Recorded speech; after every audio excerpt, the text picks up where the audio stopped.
আরশে আলার ফুল মোহাম্মদ রসুল একটা ঘটনামূলক গজল কবি ছন্দের মাধ্যমে লিখছে দেখুন। আরশে আলার ফুল মোহাম্মদ রসুল। আমার নবী যখন দিন প্রচার করে সব ঘটনা আমরা জানি শুনেছি। আমার নবী যখন ছোটবেলায় মা হালিমার ঘরেতে ছিলেন তখন সেই মা হালিমার ঘরেতে কি করতো, কেমন ছিল আমার নবী, কবি ছন্দের মাধ্যমে লিখছে দেখুন।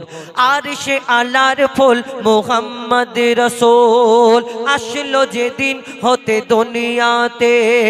আরশে আলার ফুল মোহাম্মদ রসুল আসলো যেদিন হতে দুনিয়াতে।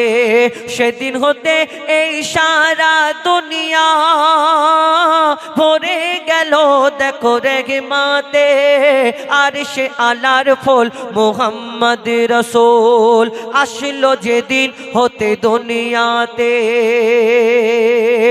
প্রথম দিন মা আমিনার ঘরের থেকে যেদিন মা হালিমা নিয়ে এসেছেন, মা হালিমা দেখছে তানার ঘরেতে তেল নেই কোনো বাতি জ্বালাবার মতো।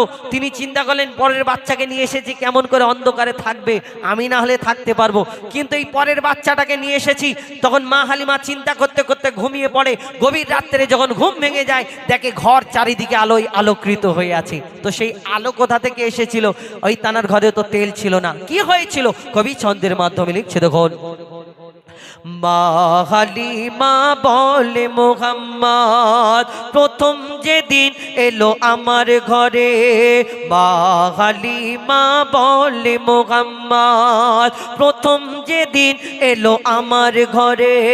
তেল ছিল না বাতি জ্বালাবার, শুয়েছিলাম রাতে অন্ধকারে।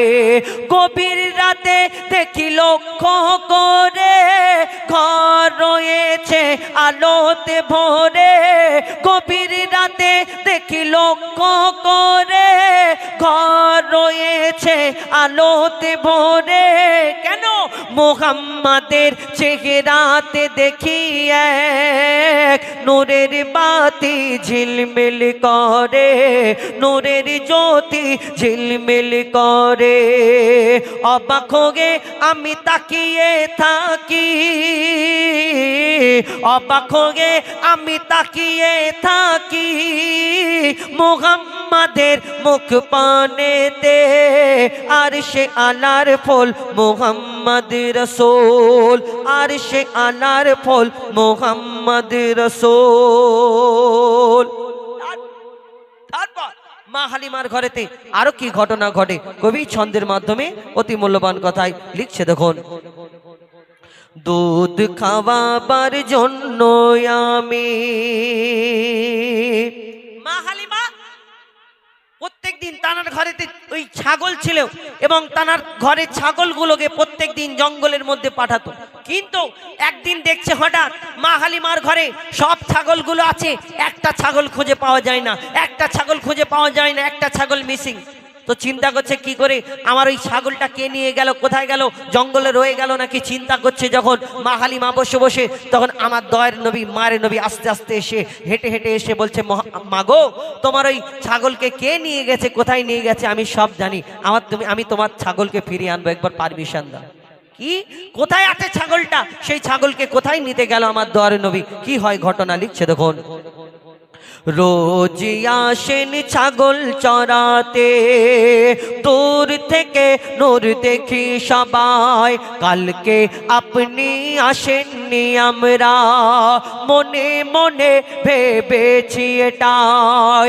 ছাগলটিকে যদি তুলে আনি নিশ্চয়ই ছুটে আসবেনি আপনি। ছাগলটিকে যদি তুলে আনি নিশ্চয়ই ছুটে আসবেনি আপনি। ইয়া রাসূলুল্লাহ ইয়া হাবিবাল্লাহ চুমিব আপনার চরণ দুখানি। আল্লাহ রাসূল সেই ছাগলকে কোথায় নিতে যাচ্ছেন, কারা নিয়ে গিয়েছিল, মন দিয়ে শোনো লিখছে দেখুন। আল্লাহর হাবিব সাল্লে আলা, আল্লাহর হাবিব সাল্লে আলা।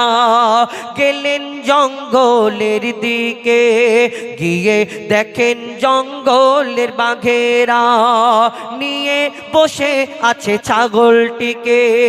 খোদার হাবিব বাঘেদের বলে, ছাগলটা কেন এনেছো তুলে? খোদার হাবিব বাঘেদের বলে, ছাগলটা কেন এনেছো তুলে? বুঝতে পারিনি তোমরা এমন কাজটা করেছো কোন আকেলে, কাজটা করেছো কোন আকেলে? বাঘেরা বলে ইয়া হাবিবাল্লাহ, বাঘেরা বলে ইয়া হাবিবাল্লাহ, আনিনি ছাগলটিকে মারিতে, আর সে আলার ফল মুহাম্মদ রাসূল। সেই গভীর জঙ্গলের বাঘেরা ছাগলকে নিয়ে বসে আছে মা হালিমার ঘরে। কিন্তু সেই আমার দর নবী যাওয়ার পরে যখন জিজ্ঞেস করছে ও বনের বাঘেরা, তোমরা যদি ছাগলকে মারার জন্য আনোনি তাহলে কিসের জন্য এনেছো? তাহলে একটা বাঘ যদি ছাগল ধরে নেয় সে চুমো খাবে, রান্না করার জন্য সময় দেবে? সে তো হাউমাউ করে খেয়ে ফেলবে। সেই বাঘেরা ছাগলকে নিয়ে বসে আছে। তারপর শেষ কথায় সেই ছাগল বাঘেরা কি উত্তর দেয় কবি ছন্দের মাধ্যমে লিখছে, দেখুন। রোজ আসেন ছাগল চরাতে,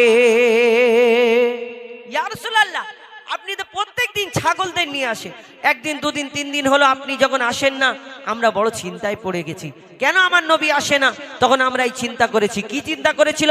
রোজ আসেন ছাগল চরাতে, দূর থেকে নূর দেখি সবাই, কালকে আপনি আসেননি আমরা মনে মনে ভেবেছি এটাই।